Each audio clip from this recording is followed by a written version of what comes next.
Good afternoon, everyone. I'm Alessandro. I'm a PhD at the Observatory of Rome, and today I'm going to present a small project we've been working on with my collaborators about the possibility of discriminating cosmological models with high-order statistics. Okay, so very quick introduction, because everybody knows that today the standard cosmological model is lambda CDM. Of course, it has its problems. It's a phenomenological model. It involves exotic components, and we've seen the rise of cosmological tensions like H0 as a tension. So the question is, if we are going to consider alternative models, are we able to discriminate them from lambda CDM with the order statistics? So what are the alternatives? In this project, we consider the f over gravity, that is a modified gravity in which the dependence on the curvature scalar in a linear protection is extended to a function of r. Specifically, we used a model, a form of f of r introduced by Wilson-Witzki in 2007. And this has some features, like it's able to mimic lambda CDM behavior at background level, while being different instead of perturbation level. And moreover, the effect of modified gravity in this case can be encoded in one parameter, that is the derivative of this function f with respect to r, measured a ratio 0, so fr naught. The problem is that this parameter is highly degenerate with total neutrino masses, because on one hand, we have that the modified gravity tends to enhance structure formation. On the other hand, massive neutrinos due to free streaming instead tend to suppress it. So the challenge was to be able to discriminate within models also in this condition of degeneracy. So you heard a lot about weak lensing these days, so this is just a quick recap. You know that the trajectory of photons from distant galaxies are deflected by material homogeneities on the line of sight. And if we observe a large sample of galaxies, we can measure the deformation of these galaxies that is not random, but is coherent around these material homogenities. And we can obtain information about the two-component shear field.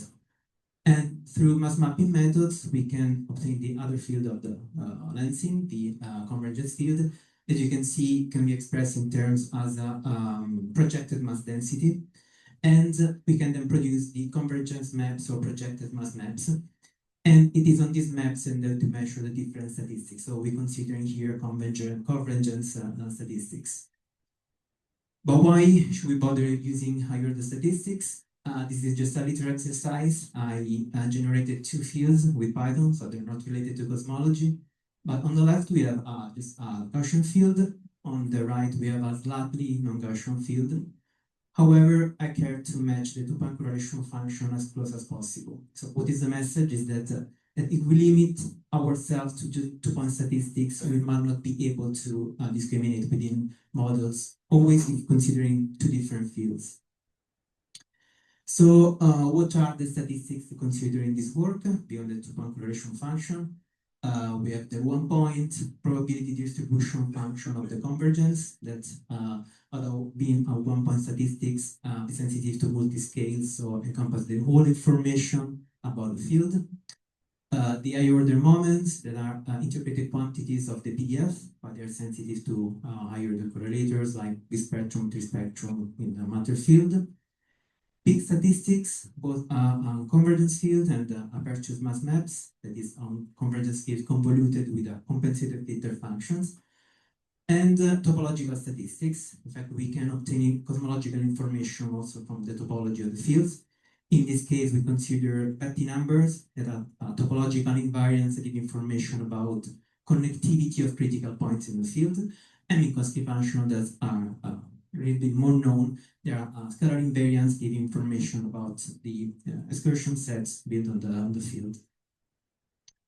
So we measure the statistics on the Dasgurin Pathfinder simulations. This is a suite of n-body simulations run both in f over gravity and lambda CDM with different values of fr naught from -10 to the -4 to -10 to the -6 for different values of the neutrino masses in different combinations to have different level of degeneracy for a total of 8 plus 1 cosmology. So 8 cosmologies in F of R and 1 reference cosmology in lambda CDM. And from these simulations, we got 256 independent convergence maps in patches of 555 degrees. So when we wanted to discriminate between GR and modified gravity, we faced multiple problems. We have different statistics, and each with its own peculiar behavior. Most of them lack analytical form, so the comparison is even more difficult. They are all very sensitive to the noise. So we decided to use 2 different methods. One a distance matrix between distributions, and the other a non-parametric hypothesis tests. Why 2 different methods? Because they have the limitations. Distance metrics have Gaussianity requirements to be used, while parametric tests are sensitive to different features in the distribution of the sample, so one must be careful to interpret the results. About the metrics, these are the metrics we choose. Measuring the distances between distributions, like the SMAP, this is a symmetric mean absolute percentage error, the linear distance, or also the Malanobis and Wasserstein distances that instead include also information about the covariant matrices. Of course, here we're talking about numerical covariant matrices obtained from simulations. In this case, if we want to assess the distance between distribution, we measure the metric, but we need to assign also an error bar, of course. So in this case, we generated mock datasets. Each dataset is a set of 256 measurements of each statistic that is sampled for multi-Gaussian distribution. And we computed this metric for the mock. We repeated for n samples, every time removing one physical realization, because these statistics cannot get arbitrary values. Some are just not allowed from physical reasons. And then we estimate the final value of the metric from these samples. So I'm going to show you a couple of plots, and qualitatively you can appreciate the larger deviation from lambda CDM, the larger is the departure from 1 to 1 line. And then we have the parametric tests. They have some advantages, like they make no assumptions about the distribution of a probe, and this is an advantage in significance of the difference, and they be widely studied, so they very rich literature. These are the tests we use. More than me about these tests, and as I said, they are sensitive to different features in the distribution of the samples, so we did not obtain the same performances for all of them. I will see briefly, but they are all tests against the null hypothesis that the 2 samples are obtained from the same distribution, in this case the GR case. In this case, we obtain the values of the probe from 256 different maps. So we sample the statistics in different configurations.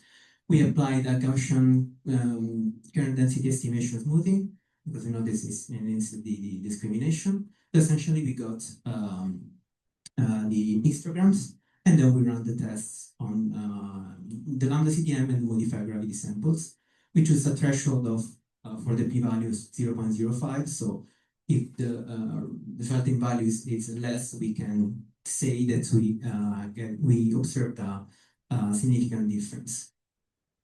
And with these methods, we also can compare the different probes based on the tests, and we can also compare different tests, see which ones give the best performances, and obtain like a ranking of different statistics and different configurations.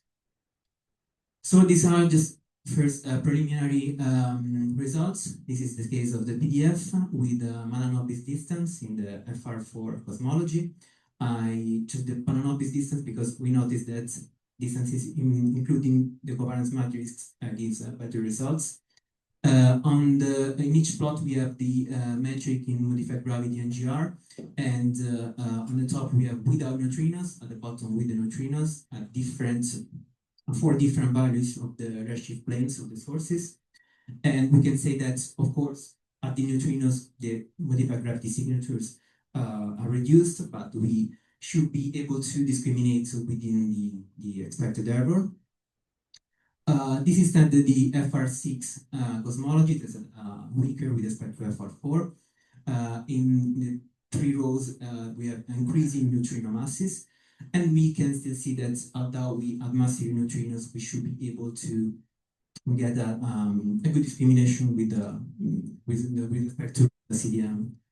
If we change the probe in the aperture mass peaks, we see that the signature is weaker with respect to the PDF, although we should still be able to see differences with respect to GR.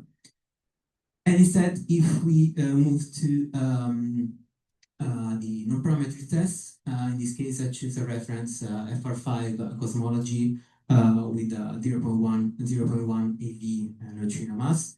And as I said, we choose different tests because not all of them have the same performances. For instance, the Ansari-Bradley test, since compares the spread of the samples, does not give a very good discrimination. As you can see, the values are quite the same. On the y-axis, we have the different probes for different values of the redshift planes.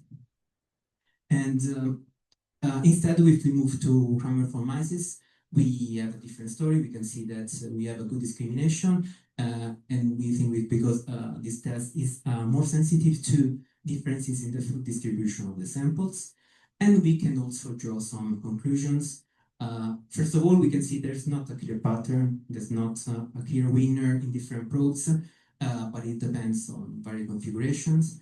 Although a good result is that if you look at the bottom line, there's the 2-point correlation functions, and the second line is the second moment, and they kind of disappear in the plot, so they're not so powerful as higher statistics. And we have also some preliminary results if we change the smoothing scale. Also in this case, we don't have a clear pattern. In this case, we do not, and redshift 2, we don't see the 2-point correlation functions, and essentially the smoothing it damages the discrimination with different statistics applying the smoothing scale. So for the conclusions, we can say that from these preliminary results, the statistics can help discriminating between different models. Although we do not see a clear pattern, the discrimination power depends on different configuration, different tests, or different statistics. But in general, we see that the statistics outperform the 2.1s discriminating models. This is proof of concept work. It has its own limitations. The strongest one is that we consider fixed redshift sources planes. So our natural development is to include Euclid-like or LSSD-like redshift source distribution and to perform tomography, and also include realistic systematics beyond shape noise, like interesting alignments, the effect of baryons that can be degenerate with other with modified gravity effects, and other observational effects like the effect of masks. So that's it. Thank you for your questions. So your attention, and open for questions.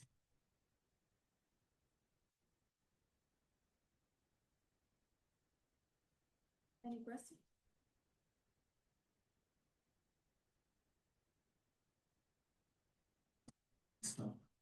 So, what would be the maximum range of the mass for the massive neutrinos where you can switch off the FR gravity? Do you have any comments on that? You mean the maximum mass of neutrinos? Yeah, so that you don't have to modify gravity. I'm not sure if I understood the question, because the fact is that we did the simulation there around in these configurations with or without neutrinos, and most of them are running maximum degeneracy. So the stronger the deviation, the stronger the neutrinos. So I'm not sure if we can say that. Yeah, you can talk later, but I'm not sure if I can say that from this work.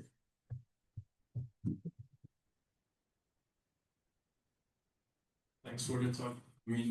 Regarding the question, so the idea is that you have modified gravity, you can basically like looser constraints on neutrinos, we can have larger mass neutrinos, right? That's the idea. But if you are over, then the constraints that we put on neutrino mass is not 0.06 anymore, it can be 0.3 anymore. So you understand it, right? Yeah. But so the question is, when you use power spectrum, you don't see these constraints. Like you can have a loose constraint on massive neutrinos because of the power.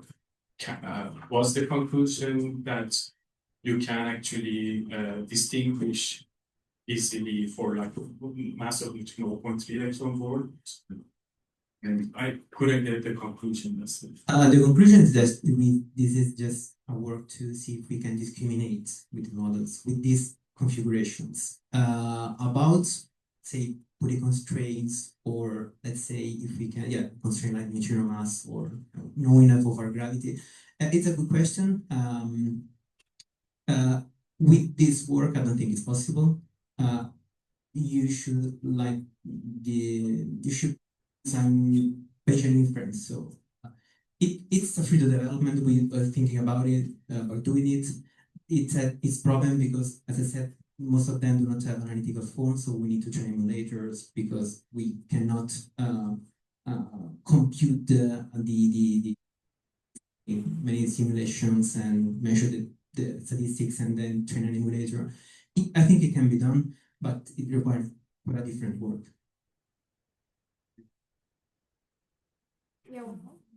So you didn't talk about the resolution effect. I mean, these simulations were having fixed resolution, like spatial resolution. Yeah. But I can think of if you lower the resolution, maybe, or increasing resolution, these results will change completely. Like, might have been. That's a good question, has already been asked before, and I cannot tell you because for now we have this set.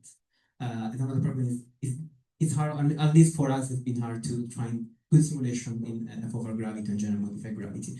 I think it can change, and also we should consider also baryon effects because some effects are degenerate with f over gravity, so they can be ignored within certain limits. So I think it can change, but we need to test for the simulations. Let's thank the speaker again.